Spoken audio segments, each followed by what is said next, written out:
ஆக்சுவலா எனக்கு நான் தனுஷ் ஃபேன். பட் ராயனை விட எனக்கு இந்த படம் ரொம்ப பிடிச்சிருந்துச்சு. அஸ் ஒரு சினிமா லவரா வந்து அது ரொம்ப பிடிச்சிருந்துச்சு. டைரக்டர் ஸ்கிரீன் பிளே ரொம்ப நல்லா இருந்துச்சு. புரியல. ஆக்டிங் டைரக்ஷன் நல்லா பண்ணிருக்காரு. தனுஷை தவிர்த்து யாருன்னா வந்து ஷாலினி பாண்டே, பார்த்திபன், அப்புறம் நித்யா மேனன் நல்லா பண்ணிருக்காங்க. அதுக்கப்புறம் அவர் நேம் தெரியல, தனுஷ் கூடயே வருவாரு, பேர் தெரியல, திருவடியால ஆரம்பத்துல கூட வந்திருப்பாரு, அவரும் நல்லா பண்ணியிருந்தாரு. அதான் நல்லா இருந்துச்சு. பட் ஆனா திருச்சிற்றம்பலத்துல இருந்த கெமிஸ்ட்ரி கதையில இது ஒரு டிஃப்ரெண்டா இருந்துச்சு. 90s ஃபிலிம் மாதிரி ஃபீல் ஆச்சு. அப்படியா? இல்ல, நான் சொல்றது 90s நம்ம ட்ரெடிஷனலா காமிச்சிருக்காங்க, நம்ம கல்ச்சர்லாம் ரொம்ப அழகா காமிச்சிருக்காங்க.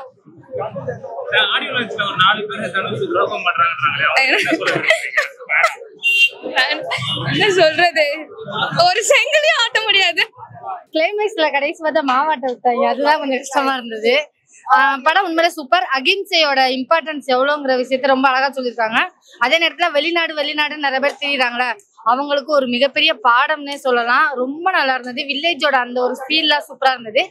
கொஞ்சம் அங்கங்க ஸ்லோவா போன மாதிரி இருந்தது. அது ஒண்ணு மட்டும் தான் மிஸ்டேக்கா இருக்க மாதிரி. மியூசிக் சூப்பருங்க. அது வில்லேஜ் சப்ஜெக்டுக்கான அந்த சவுண்டா இருக்கட்டும், அந்த பேக்ரவுண்டோட அந்த கிளைமேக்ஸ் இதெல்லாம் பார்க்கும்போது அவ்வளோ ஒரு ஃபீலா இருந்தது. சூப்பரா இருந்தது. சூப்பரா இருந்ததுண்ணா. படம் பியூட்டிஃபுல்லா இருக்கு. ஆமா, ஆக்சுவலி நான் பெங்களூர்ல இருந்து வந்திருக்கேன். நான் தனுஷோடைய பெரிய ஃபேன், சின்ன வயசுல இருந்து பெரிய ஃபேன். அவரை ரொம்ப பிடிக்கும். அவருக்காக என்ன வேணா பண்ணுவேன். அவருக்காக என்ன வேணா பண்ணுவேன். ரொம்ப ரொம்ப அழகா இருக்கு. பியூட்டிஃபுல்லா பண்ணியிருக்காரு. ஆஸ் அ டைரக்டர், ரைட்டரா ரொம்ப ரொம்ப அழகா இருக்கு. I enjoyed every scene of the movie. இது கம்பேக்னு சொல்ல முடியாது. அவருடைய பர்சனல் நம்ம ப்ரெஸ்ல இதுல ஈவெண்ட்லாம் பார்த்து சொல்லி மென்ஷன் பண்ணியிருந்தாரு. இது இட் இஸ் வெரி பர்சனல் அப்படின்னு சொல்லிட்டு, இந்த படம் வந்து எனக்கு பர்சனல் அப்படின்னு சொல்லிட்டு பர்சனலா வந்து ரொம்ப அழகா எடுத்திருக்காரு. ஆஸ் அ டைரக்டர், ரைட்டரா ரொம்ப அழகா சோசியல் மெசேஜ் என்ன சொல்லுமோ அது சொல்லியிருக்காரு படத்துல. தனுஷ் அவரை ரொம்ப பிடிக்கும். அவர் வந்து நம்மளுக்கு ஒரு ரோல் மாடல், இன்ஸ்பிரேஷன் மாதிரி. ஸோ அதனால ரொம்ப அழகா இருந்துச்சு. திருச்சிற்றம்பலம் நிறைய சீன்ஸ்ல வராங்க, பட் இதுல கம்மியா தான் வராங்க. பட் ரொம்ப அழகா காமிச்சிருக்காங்க. ரெண்டு பேரும் பியூட்டிஃபுல்லா இருந்தாங்க. 100க்கு மேபி 95. தேங்க்யூ. படம் வந்து சத்தியமா இந்த படம் நான் படம் சத்தியமா இந்த அளவுக்கு எதிர்பார்க்கல. இட்லி கடை மொக்க கடை தான், வேற வழி கிடையாது அப்படின்னு நினைச்சு வந்தேன். கடைசி வரை எனக்கு நம்பிக்கை கிடையாது. ஆனா படம் ஆரம்பிச்சு 20-25 நிமிஷம்லாம் நம்பிக்கை இல்லை. டெக்ஸ்ட் பண்ணிட்டேன், மச்சான் பழைய மாவு தான் அரைச்சிக்கிட்டு இருக்காப்புல, அரைச்சி இட்லி ஊத்திட்டு இருக்காப்புல இவரு, அப்படிதான் டெக்ஸ்ட் பண்ணேன். ஆனா இன்டர்வல் பிளாக்ல இருந்து படம் ஆரம்பிச்சிச்சு. பயங்கர எமோஷனலுங்க. கண்ணுல இருந்து தண்ணிலாம் பக்கத்துல வந்துருச்சு. பக்கத்துல பூரா பாத்தீங்கன்னா லேடிஸா உட்காந்துனால அலோவ முடியல. அந்த அளவுக்கு ஃபீல் குட்டா கனெக்ட் ஆச்சு. சத்தியமா அந்த படம் 2K கிட்ஸு ஜென்சிக்லாம் வந்து அவ்வளோவா கனெக்ட் ஆகாது. ஆனால் 80s kids 90s kids Tamil Nadu உள்ள ஃபேமிலி ஆடியன்ஸ் எல்லாருக்கும் இந்த படம் கனெக்ட் ஆகும். அவ்வளோ ஒரு விஷயத்த பண்ணி வச்சிருக்காப்புல. உண்மையிலேயே தனுஷ் 4th டைரக்ஷனை ஜெயிச்சிட்டாப்புல.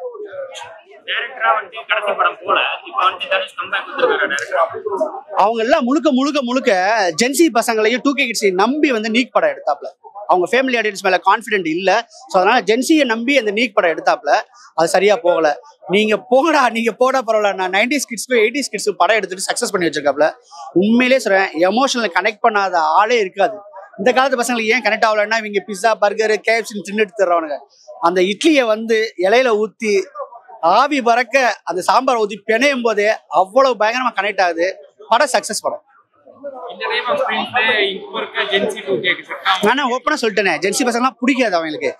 என்னையா நான் எதிர்பார்த்து வந்தேன் அப்படி இப்படின்னு சொல்லிட்டு எதுவுமே இல்லைன்னு. ஆனா அவங்களுக்கும் சில சீன்ஸ்லாம் இருக்குது. ஆனா படத்தோடைய 2 மணி நேரம் ஃபுல்லா 90s கிட்ஸுக்கும் 80s கிட்ஸுக்கு தான் கனெக்ட் ஆகிற மாதிரி படம்.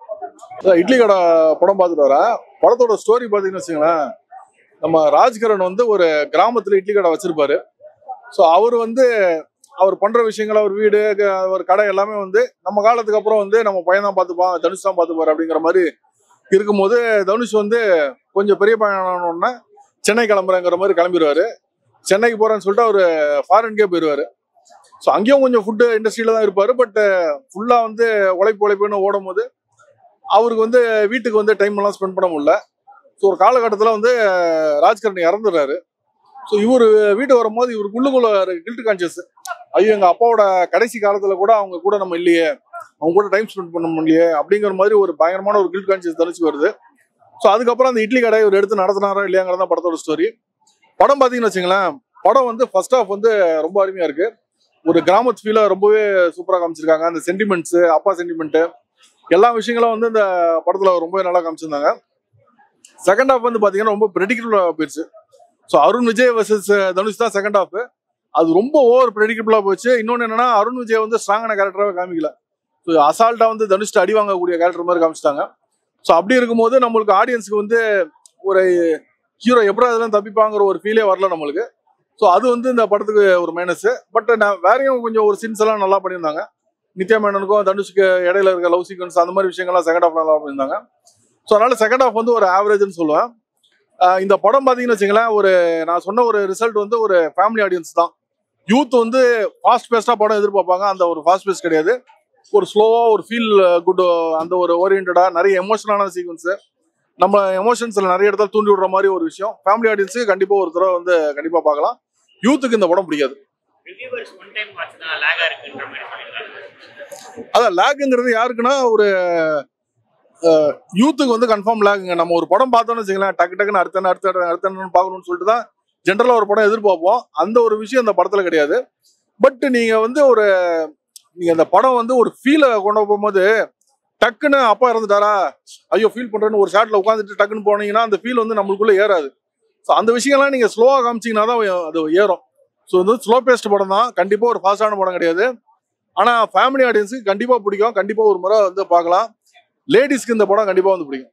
இது வந்து ஒரு கொரியன் படத்து மாதிரி இருக்கு அப்படின்னு சொல்லி ட்விட்டர்ல எல்லாம் போட்டுட்டு இருக்காங்க. கொரியன் படம் மாதிரி இருக்கா? இந்த கதை வந்து ஏன்னா அரைச்ச மாவுங்க. அது ஏகப்பட்ட தமிழ்ல நீங்க வந்து நோண்டிங்கன்னா ஒரு 100 படம் எடுத்துடலாம். பெருசா ஒரு கதையெல்லாம் கிடையாது. பையன் வந்து நான் அப்பா ஒரு தொழில் செய்யறாரு, வெளில போயிடுறான். அப்பா வந்து இறந்ததுக்கு அப்புறம் அந்த தொழில் தொடர்ந்துறான். இந்த கதை எத்தனை இடத்துல நடந்திருக்கு. ராஜா ராஜா இதே கதை தான். நீங்க லிஸ்ட் போட்டீங்கன்னா டக்குன்னு அப்ப சொன்னீங்கன்னா 20 படம் அப்படியே சொல்லலாம். ஸோ கதை ஒன்றும் பெரிய ஒரு வித்தியாசமான கதை இல்லை. அது எப்படி காமிச்சிருக்காங்க, ஒரு அப்பா இறந்தா அந்த கில்ட்டு, அந்த விஷயங்கள் எல்லாமே வந்து ஒரு புதுசா இருக்கு. செகண்ட் ஹாஃப்ல கதை ரொம்பவே கம்மியா இருக்கு.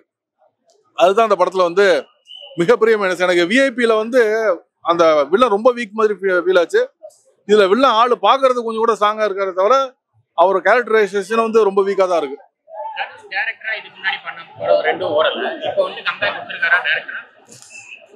இல்ல ஆக்சுவலா தனுஷ் ஒரு டைரக்டரா வந்து எனக்கு ஒரு ஆக்சுவலா பிடிச்சிருக்கு. ஏன்னா இன்னைக்கு பாத்தீங்கன்னா வச்சுக்கலாம், ஒரு நெல்சனோ லோகேஷ் கனகராஜ் இன்னைக்கு டாப் டைரக்டர்ஸா இருக்காங்க. அவங்களாம் பாத்தீங்கன்னா ஒரு 10 தியேட்டர்கள் மூமெண்ட் வச்சுட்டு அதை சுத்தி ஒரு கதை பண்றாங்க. பட் தனுஷ் வந்து நம்ம கே. எஸ். ரவிக்குமார் அவங்க ஸ்டைல்ல, சுந்தர் சி ஸ்டைல்ல போயிட்டு ஒரு கதை ஒன்று பண்ணி அந்த கதைக்கு என்ன ஸ்கிரீன் பிளே தேவை, என்ன சீன்ஸ் தேவை, அந்த மாதிரி ஒரு கண்டென்ட் ஓரியன்டா பண்றாரு. அது வந்து ரொம்ப நல்ல விஷயம். அவர் செகண்ட் ஹாஃப்ல கொஞ்சம் கண்டென்ட்டை கொஞ்சம் லைட்டா கோட்ட விட்டாரு, ரொம்ப கெஸ் பண்ற மாதிரி போயிருச்சு. பட் ஒரு டைரக்டரா அவர் போற பாதை கரெக்டான பாதை தான். அவரு நீக் படம் ஏன் அந்த அளவுக்கு ஓடலன்னு தெரியல. அது ப்ராப்ளி ஒரு டிராகன் கூட ஒரு கிளாஸ்னால தான் ஓடல. பட் நீக் படம்லாம் எனக்கு ரொம்ப பிடிச்சிருந்து. கிளைமேக்ஸ் ஒரு ஓப்பன் ஹேண்டடா விட்டதை தவிர அந்த படம் எனக்கு ரொம்பவே பிடிச்சிருந்து. ஒரு டைரக்டரா கண்டிப்பா வந்து தனுஷ் வந்து கன்ஃபார்மா ப்ரூவ் பண்ணுவாருங்கிறது எனக்கு அந்த நம்பிக்கை இருக்கு. படம் ஆக்சுவலா வந்து பிளாக் பஸ்டருங்க. தனுஷ் சார் அவரோட ப்ரொடக்ஷன்ஸ் பிளஸ் அவர் எல்லாமே சேர்ந்து தான் பண்ணியிருக்காரு. அவரோட லைனப்ல திருச்சிற்றம்பலம் அப்புறம் இந்த படம் சூப்பரா இருக்கு, அதே டச்சு. பட் இது ரொம்ப மனசை தொட்டு தான் நல்லா வந்திருக்குங்க. யார் சொன்னது? வாய்ப்பே இல்லை. அவர் ஆல்ரெடி பவர் பாண்டியில பண்ணிட்டாரு. திருப்பி வந்து அவர் எப்படி டேரக்டரா இல்லை நிக்கணும், திருப்பி ஒரு மாதிரி கான்ட்ரவர்சி கொஸ்டின் தான் கேட்பீங்க இருக்கு. அதெல்லாம் கிடையாதுங்க, சூப்பரா பண்ணிருக்காருங்க. அவர் யார் கிட்ட தொழில் கத்துக்கிட்டாரு, அவங்க அப்பா கிட்ட இருந்து கத்துக்கிட்டு இருக்காரு, பிளஸ் வந்து அண்ணன் கிட்ட இருந்து கத்துட்டு இருக்காரு. இதை நான் வேற தனியா சொல்லுமா? சொல்லுங்க. அவங்க திருப்பி ஒரு 5 படம் நடிச்சால 100 படம் நடிச்சா கூட நல்லா தான் இருக்கும். ஏன்னா அந்த அளவுக்கு அவங்க காம்பினேஷன் சூப்பரா இருக்கு, கெமிஸ்ட்ரி சூப்பரா ஒர்க் அவுட் ஆகுது. அவங்க லவ், அந்த அன்பு, எப்படி சொல்றது, நம்ம லைஃப்ல நம்மளுக்கு இதெல்லாம் கிடைக்காதா ஏங்க அந்த மாதிரி ஏங்க வைக்கிறாங்க அந்த படத்தை பார்க்கும்போது.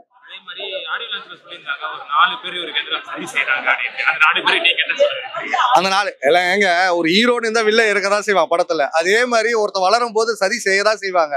பதிவு பண்றது அவர் வேலை, அதுல இருந்து வெளியில வர்றதுதான் நம்மளோட வேலை. அவ்வளவுதான்.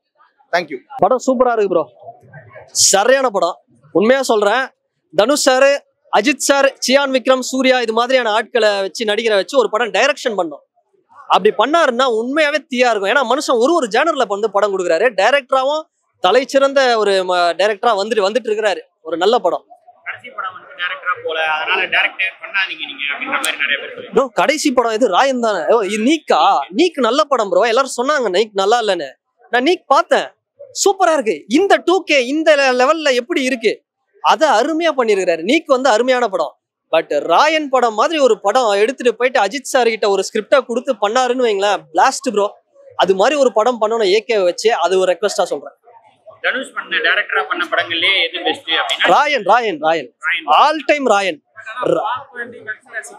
ராயனோட கம்பேர் பண்ணும்போது பாப்பாண்டி சூப்பரா இருக்கும். இல்ல பவர் பாண்டி சூப்பரா இருக்கும். பவர் பாண்டி வந்து ஒரு மெசேஜ். பட் ராயன் படத்துல என்னன்னா, தனுஷ் ஒரு ஆக்டராவும் ஒரு மாசு, இதுவாவும் ஒரு மாசு, படம் வேற மாதிரி. எஸ்ஜே சூர்யா எல்லாம் பின்னி இருப்பாங்க. ஆனா எல்லாமே பெஸ்ட் தான் ப்ரோ. என்ன கேட்டா இதுதான் தேவை, ஒரு இயக்குனருக்கு இதுதான் தேவை. ஒரே அரைச்சமா வரைக்காம ஒரு ஜானர்ல பண்ணணும், இது பெஸ்ட். ஆனா இந்த டைப் ஆஃப் ஸ்கிரீன் பிளே வந்து இப்போ வந்து 2K ஜென்சி ஆடியன்ஸ் அந்த அளவு படம் ஸ்லோவா இருக்கு, லாகா இருக்கு. ஐயோ உள்ள 2K இந்த ஜென்ஸ் எக்ஸ் ஒய் செட் இவனுங்க தான் கொண்டாடிட்டு இருந்தானுங்க. ஒரு நடிகர் ஒரு 10 பேரை அடிச்சா நீ வந்து கொண்டாடலாம், ஒரு கன் எடுத்து சுட்டா கொண்டாடலாம். பாத்திரம் கழுவுறாரு கத்துறானுங்க, மாவாட்டுறாரு கத்துறானுங்க, தலை குளிக்கிறாரு கத்துறானுங்க, எல்லாத்துக்குமே கத்திட்டு இருக்கிறானுங்க. அந்த அளவுக்கு என்ஜாய் பண்றதே இந்த ஜென்சி 2K தான். அதனால அவங்க எல்லாருமே மெச்சூர்டு. இது சில பேர் டாக்ஸிக்கா சொல்றதுதான் ப்ரோ, அது மத்தபடி வேற ஒண்ணும் இல்ல. நல்ல படம். உள்ள இருக்கக்கூடிய கேரக்டர்ஸ்லாம் வெயிட். பார்த்திபன் சார்ல இருந்து சமுத்திரகனி சார்ல இருந்து எல்லாருமே மிரட்டிட்டாங்க. அருண் விஜய் தான் இந்த படத்தோட ஹீரோனே சொல்லலாம், அப்படி சொல்லலாம். மத்த ஆக்டர்ஸ்லாம் நல்லா பண்ணிருந்தாங்களா? நித்யா மேனன் பேர் எல்லாருமே சூப்பரா. நித்யா மேனன் பார்க்கும்போது ஆஹா இது வந்து அடி வாங்கிட்டோம்டா படம் நினைச்சேன். திருச்சிற்றம்பலம் லைட்டா வருது, தலைவன் தலைவி. ஆனா ஒரு கட்டத்துக்கு மேல இந்த கதைக்கு என்ன தேவையோ அதை பண்ணிட்டாங்க நித்யா மேனன். அது இந்த படத்துக்கு ஒரு பெரிய பலம். நல்ல ஒரு படம். நான் சூப்பர்லாம் சொல்ல, நல்ல ஒரு படம். 100க்கு மார்க் கொடுக்கணும்னா எவ்வளவு? 100க்கு ஒரு 46 தரலாம் ப்ரோ, ஒரு 50 தரலாம். ஒரு ஆவரேஜா நல்லா வந்திருக்கு. கண்டிப்பா வருது. நீங்க பாத்தீங்கன்னா உங்களுக்கு ஒரு நாலேஜ் வரும். இதுல இருந்து ஒண்ணு கத்துக்கலாம். ஒரு மூவில இருந்து நம்ம ஒரு விஷயம் கத்துக்கலாம். அதுல இருந்து அந்த மாதிரி இந்த மூவில இருந்து ஒரு விஷயம் கத்துக்கலாம். படத்துல ரொம்ப பிடிச்ச விஷயம்னா தனுஷோட டைரக்டிங்கா இருக்கட்டும், ஆங்கிளா படத்தை ஒரு சீன்ல எந்தெந்த ஆங்கிள் வச்சு எடுக்கலாம், அந்த லைட்டிங் ஆகட்டும், எல்லாமே சூப்பரா பண்ணியிருந்தாங்க. அது ரொம்ப நல்லா இருந்துச்சு ப்ரோ. இந்த மாதிரி கதை எந்த ஹீரோவும் பண்ண மாட்டாங்க, எழுத மாட்டாங்க. எழுதி அவரே நடிச்சு அவரே பாட்டு எழுதி, சத்தியமா அவரை பத்தி சொல்ல வார்த்தையே இல்லை. எல்லாமே என்ன கேட்டா ஆக்டிங்கோட டைரக்டிங் சூப்பரா இருந்துச்சு. அருண் விஜய் சூப்பரா பண்ணியிருந்தாரு. அவர் ரோல் அவர் பக்காவா பண்ணிட்டாரு. கிட்டத்தட்ட அவரும் ஹீரோ மாதிரி தான் அந்த படத்துல. ரொம்ப சூப்பரா இருந்துச்சு. எனக்கு நித்யா மேனன் பண்ணதான் ரொம்ப பிடிச்சிருந்துச்சு. எனக்கு திருச்சிட்டு பார்த்த மாதிரி இருந்துச்சு. திருச்சிட்டு பாலத்துல எப்படிதான் மேரேஜ் பண்ணோடனே கதை முடிஞ்சிடும், மேரேஜ்க்கு அப்புறம் கதை ஸ்டார்ட் ஆனா எப்படி இருக்குமோ அந்த மாதிரி இருந்துச்சு கதை. மியூசிக் பிஜிஎம் எல்லாமே சூப்பரா இருந்துச்சு ப்ரோ. அதான் ஆடியோ லான்ச்ல சொன்ன மாதிரி ரீல்ஸ் பேஸா எடுக்காம கதைக்கு என்ன தேவையோ அப்படிங்கிற விஷயத்த கதை எடுத்துக்காங்க. கண்டிப்பா சின்ன பசங்க கூட்டு வந்து ஃபேமிலியா எல்லாரும் வந்து பாருங்க. அப்பதான் நம்மளோட பாரம்பரிய அடுத்த ஜென்ரேஷனுக்கு போகும். இதெல்லாம் நம்ம பண்ணணும், இதெல்லாம் பண்ணணும் அப்படின்னு. அது என்னன்னா நம்ம பாரம்பரியத்தை நம்ம விட்டுறக்கூடாது. நம்ம பாரம்பரியத்தை நம்ம ஃபாலோ பண்ணோம். நம்ம அதை கடைசி நம்ம கூட வரும் அப்படின்னு. தேங்க்யூ.